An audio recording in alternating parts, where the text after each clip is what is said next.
तुम्ही सगळेजण जास्त अनुभवताय. या भागामध्ये हिंदू पहिले किती होते? हळूहळू इथे गोल टोपी दाढीवाल्यांची संख्या कशी वाढते. काल दिसणारे दुकान, काल दिसलेले धर्मस्थळ, त्याच्यावर हिरवी चादर टाकून हिंदू समाजाची संख्या कशी कमी केली जाते.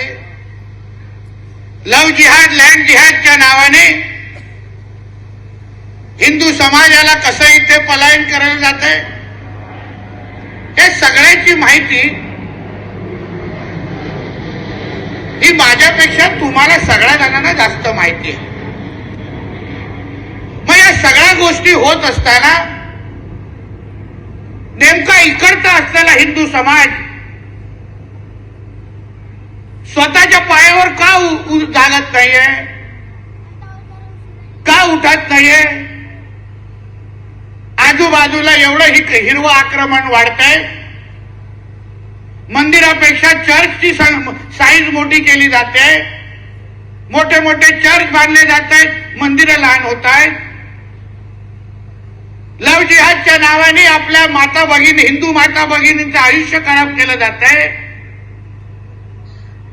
प्रत्येक बाबतीमध्ये हिंदूंना आव्हान दिलं जात आहे, तरी हिंदू समाज जागृत होत नाही. ही या हिंदू राष्ट्रासाठी अतिशय चिंतेची बाब आहे. नितेश राणे, महेश लांडगे हे सगळे व्यक्ती आहेत, पण समाज म्हणून जोपर्यंत तुम्ही जागे होत नाहीत, समाज म्हणून जोपर्यंत अन्यायाच्या विरुद्ध उभा राहत नाही, तोपर्यंत अशा किती हिंदू संमेलन घ्या, हळूहळू हिंदू संमेलन बंद होत जातील आणि तुमच्या या भागांची नावं पण इस्लामिक होत जातील. तुम्हाला का माता भगिनी उद्या घराच्या बाहेर पण निघू शकणार नाही. हिंदूंची लोकसंख्या कमी होऊन जाईल.